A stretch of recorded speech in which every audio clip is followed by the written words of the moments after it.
Di mana-mana, kalau umat Islam itu minoritas, nasibnya tragis. Tapi di mana-mana kalau umat Islam dari sebuah negara itu mayoritas, pasti umat non-Muslim aman, damai. Itu. Karena Islam itu rahmatan lil alamin, rahmat bagi seluruh alam. Itu. Nggak tahunya sholat Jumat sudah hampir ditegakkan. Akhirnya saya tutup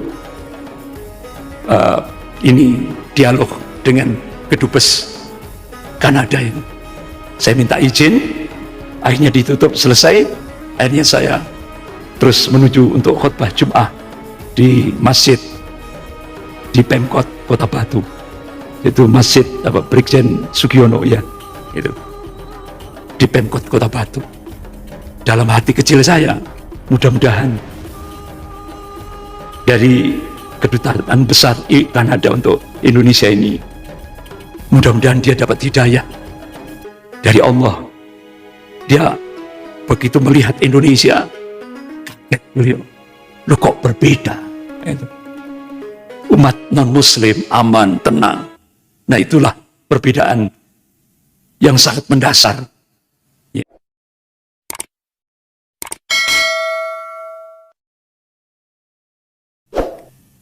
Bapak-bapak, ibu-ibu yang dirahmati Allah. Kembali lagi ke bahasan kita. Dalam perspektif Islam, kita tidak boleh memisahkan agama dengan politik. Karena kalau kita pisahkan agama dalam kehidupan berbangsa dan bernegara, kalau kita pisahkan agama dengan politik, itu sama saja dengan memisahkan umat Islam dari Al-Quran was Sunnah. Politik Islam itu dapat diartikan sebagai suatu metode atau cara untuk mempengaruhi masyarakat Islam agar bersikap sesuai dengan Al-Quran dan Sunnah Rasulnya. Oleh karena itu, ulama-ulama Ahlus Sunnah itu memberikan perhatian terhadap asyasah as-syar'iyyah tentang politik Islam. Di antaranya Syekhul Islam Ibnu Taimiyah rahimahullah, beliau tulis kitab As-Siyasah As-Syar'iyyah. Bahkan kitab itu disarah oleh Syekh Muhammad Al-Utsaimin rahimahullah. Beliau adalah kibar ulama Saudiyah, Imam Masjidil Haram. Dan alhamdulillah syarahnya yang ditulis oleh Syekh Muhammad Al-Utsaimin itu sudah diterjemahkan dalam bahasa Indonesia. Itu bisa kita beli di toko-toko buku Islam, di Bayakub, di Al-Abbas, ya. Itu judulnya Politik Islam. Ditulis oleh, jadi syarahnya kitab yang ditulis oleh Syekhul Islam Ibnu Taimiyah, yaitu As-Siyasah As-Syar'iyyah, disarah oleh Syekh Muhammad Al-Utsaimin rahimahullah. Begitu juga Al-Imam Mawardi rahimahullah. Beliau tulis kitab Al-Ahkamus Sultaniyah. Dan itu juga menjadi rujukan ulama-ulama di seluruh dunia Islam. Ya kan? Bagaimana aturan syariat dalam penyelenggaraan sebuah negara itu diatur oleh syariat Islam. Nah, itu. Jadi dua kitab yang ditulis ulama ini benar-benar jadi rujukan dunia Islam. Ya kan? Bapak-bapak, ibu-ibu yang dirahmati Allah, kembali kepada tema kita malam hari ini, yaitu pemantik Safatul Islamiyah dalam tingkat global. Allah Subhanahu wa Ta'ala memberikan tanbih kepada kita hamba-hamba yang aman wa taqwa dalam surah Al-Imran ayat 140. A'udzubillahi minasyaitonir rajim. Yang ayat 140. Wa tilkal ayyam nudawiluha bainan nas wa liya'lamallahu alladhina amanu minkum wa yattakhidha minkum syuhada wallahu la yuhibbudz zalimin. dan masa kejayaan dan kehancuran, masa kemenangan dan kekalahan. Allah pergilirkan di tengah-tengah manusia itu, supaya dari situ bisa diambil ibrah pelajaran. Waliya'lamallahu alladziina aamanu, dan Allah ingin menunjukkan bukti kebenaran ini kepada hamba-hambanya yang amanu, yang beriman kepada Allah, yang muwahhid, yang mentauhidkan Allah. Wa yattakhidha minkum syuhada, dan Allah ingin menjadikan sebagian mukmin gugur sebagai syuhada, mati syahid. Wallahu la yuhibbul zalimin, dan Allah tidak mencintai orang-orang yang zalim. Sebagian mufassir menafsirkan wallahu la yuhibbul zalimin, itu maknanya Allah Subhanahu wa taala tidak mencintai orang mukmin yang tidak mau berjihad di jalan Allah Subhanahu wa taala. Jadi ayat ini menjadi dalil sunnah at-tadawul tentang pergantian kepemimpinan dunia dari golongan mukmin kepada golongan kafir. Inilah yang dikabarkan oleh Allah Subhanahu wa taala. Dan benar-benar ini hak nyata. Jadi realitas pergantian kepemimpinan dunia pasca perang salib, episode yang pertama sepanjang 200 tahun, kemudian perang salib episode yang kedua sepanjang 600 tahun, ya kan? Indonesia kena jatah 350 tahun, ya kan, oleh Belanda, sampai berujung pada perjanjian Sykes-Picot antara Inggris dan Prancis. Pasca perang salib episode yang kedua itu, akhirnya muncullah dua negara adidaya, Amerika dan Uni Soviet. Satu berideologi kapitalisme, yang satunya berideologi komunis. Nah, jadi apa yang dikabarkan oleh Allah tentang pergantian kepemimpinan dunia nyata. Setelah golongan mukmin memimpin mengendalikan dunia hampir 1343 tahun, Allah ganti pada periodisasi sejarah yang keempat yang disebutkan oleh Rasulullah, yaitu fase mulkan jabriyah. Ini diganti kepemimpinan dunia dari golongan mukmin pada golongan kafir. Muncullah dua negara adidaya, Uni Soviet dan Amerika. Bapak-bapak, ibu-ibu yang dirahmati Allah. Jadi seluruh dunia ini pernah jadi merah, yang dimotori oleh tokoh Zionis Yahudi internasional, yaitu Karl Marx dan Friedrich Engels. Dimunculkan ideologi komunisme. Nah, ini. Bapak-bapak, ibu-ibu yang dirahmati Allah, Uni Soviet benar-benar menjadi sebuah negara adidaya yang cukup ditakuti dunia. Bahkan pasukan beruang merahnya, pasukan elit Uni Soviet itu cukup ditakuti dunia. Jadi benar-benar dunia ini dikuasai, ya, oleh merah. Bahkan di beberapa negara banyak menjadikan ideologi sosialisme komunis menjadi ideologinya. Ya, kita lihat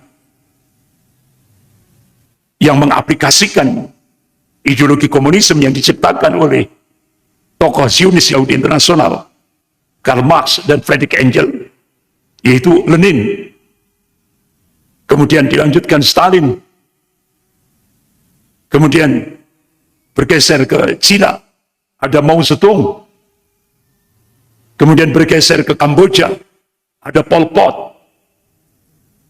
kemudian bergeser ke Indonesia, ada Muso dan Amir Sarifuddin. Yang terakhir dilanjutkan oleh DN, Aidit, dan Nyoto. Nah sekarang dilanjutkan lagi oleh Wahyu Setiaji dan Teguh Karyadi, sekjennya. Jadi pengurus artinya pimpinan PKI baru di Indonesia, hasil Kongres Partai Komunis Indonesia Baru di Desa Gerabak, Kabupaten Magelang, dimunculkan kepengurusan Komisi Sentral PKI baru untuk meneruskan perjuangan DN Aidit dan Nyoto. Itu sekarang diketuai oleh Wahyu Setiaji dan Teguh Karyadi. Ini bahkan struktur organisasi komunis gaya baru ini sudah seluruh Indonesia. Ya. Bahkan yang memang yang paling solid itu di Jawa Tengah. Saya pernah diundang oleh Majelis Ulama Surakarta selama 1 minggu. Saya diminta untuk sosialisasi. Saya tunjukkan bagaimana struktur organisasi Partai Komunis Gaya Baru di Jawa Tengah. Saya tunjukkan lewat slide plus foto-fotonya. Itu sudah sampai tingkat desa. Tidak lagi kecamatan. Tapi struktur kepengurusan Partai Komunis Baru itu sudah sampai tingkat desa. Saya tunjukkan fotonya, itu kaget. Loh, Ustaz, itu tetangga saya. Jadi tetangganya jadi pengurus PKI baru. Tidak tahu.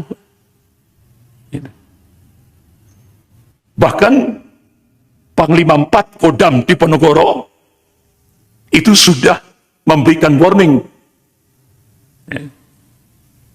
Ternyata Panglima 4 Kodam Diponegoro itu mendeteksi pergerakan komunis yang ada di Jawa Tengah itu sejak tahun 2012.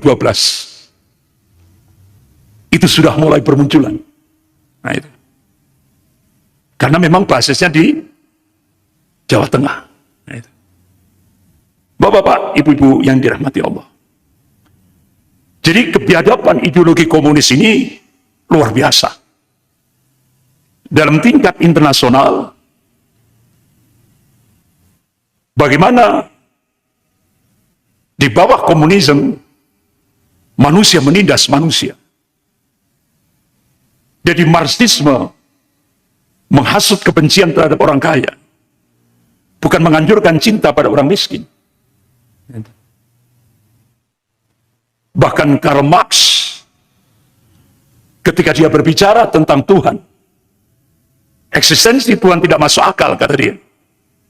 Tuhan adalah konsep yang menjijikkan, agama candu bagi manusia.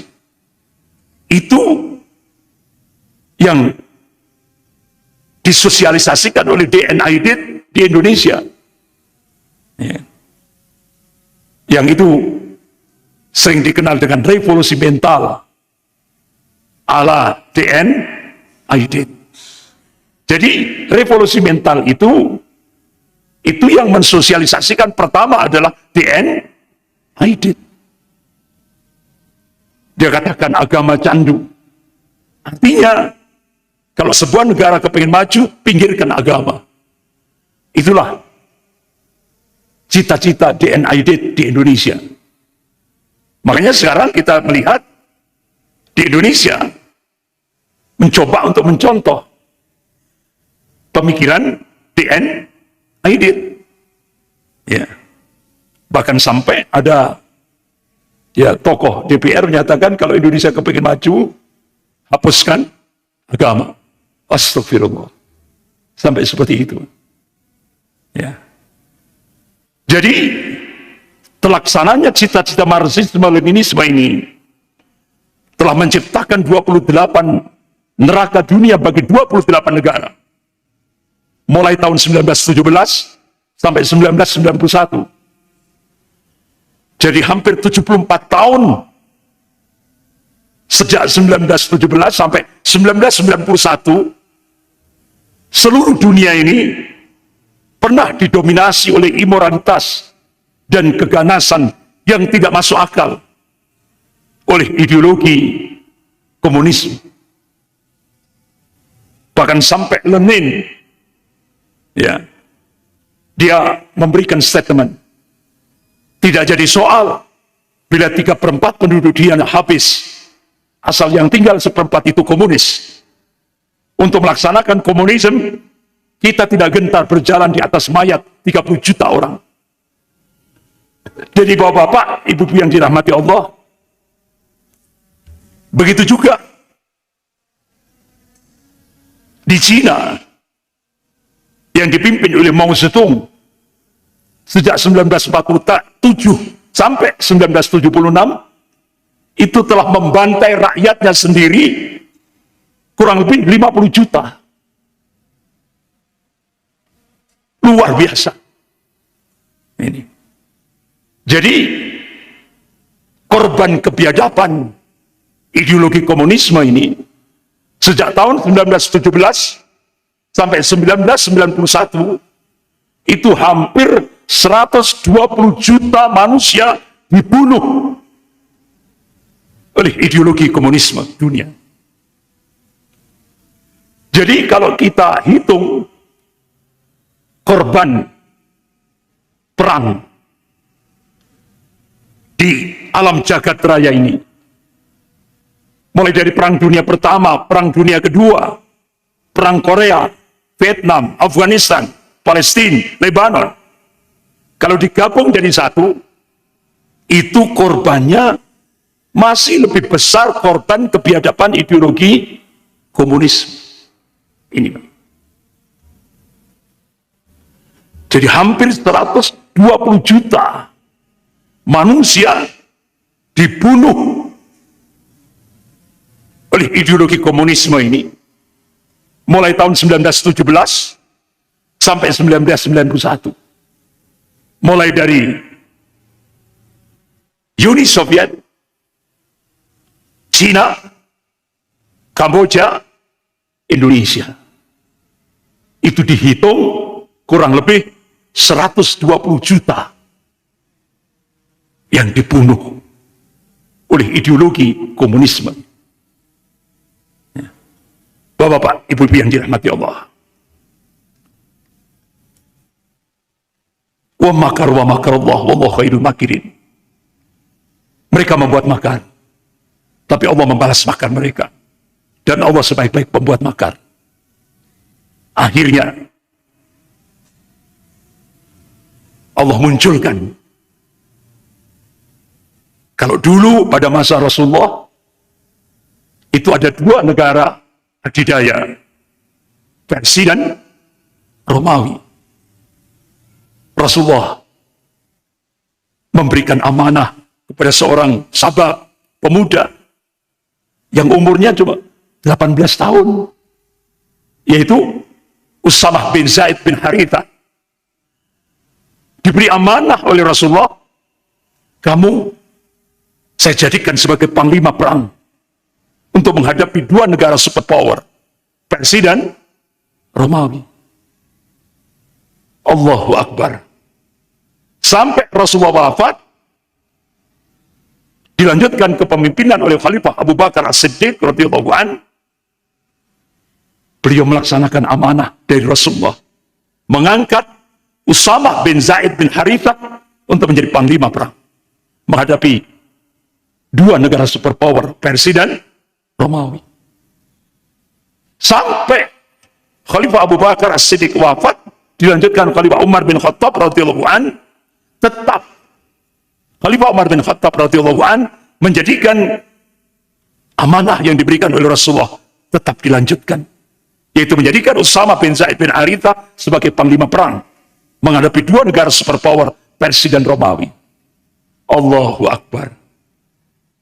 Akhirnya dari kepemimpinan Usama bin Zaid bin Harithah ini, dua negara superpower, Persia dan Romawi, berhasil ditaklukkan. Allahu Akbar. Karena para sahabat meyakini, sebagaimana Allah tegaskan dalam surah Al-Ahzab ayat 71 itu. A'udzubillahi minasyaitonir rajim. Wa may yuti'illaha wa rasulahu faqad faza fawzan 'azima. Barang siapa yang taat kepada Allah dan Rasulnya, maka sesungguhnya dia telah mendapatkan kemenangan yang besar. Kalangan mufasir menafsirkan, artinya di dunia dimuliakan oleh Allah, di akhirat jannah. Jadi akhirnya Allah menangkan. Nah, begitu juga di era fase keempat, ketika dua negara superpower, Uni Soviet dan Amerika, Allah munculkan pemantik Syiatul Islamiyah secara global. Allah pilih seorang sahabat pemuda. Dari mana? Palestina. Untuk menghadapi satu negara adidaya, Uni Soviet. Siapa beliau? Insya Allah Kamis depan kita lanjutkan. Kamis depan, bukan Kamis, bulan depan. Ya kan, bulan depan. Karena Kamis depan sudah Kamis keempat. Jadi saya off. Jadi Kamis bulan depan, insya Allah. Kita lanjutkan siapa yang dipilih oleh Allah untuk menghancurkan satu negara adidaya, Uni Soviet. Sekian, lebih kurangnya saya mohon maaf. Astaghfirullahaladzim. Subhanakallahumma wa bihamdik. Asyhadu an la ilaha illa anta astaghfiruka wa atubu ilaik. Wabillahi taufiq wal hidayah. Wassalamualaikum warahmatullahi wabarakatuh.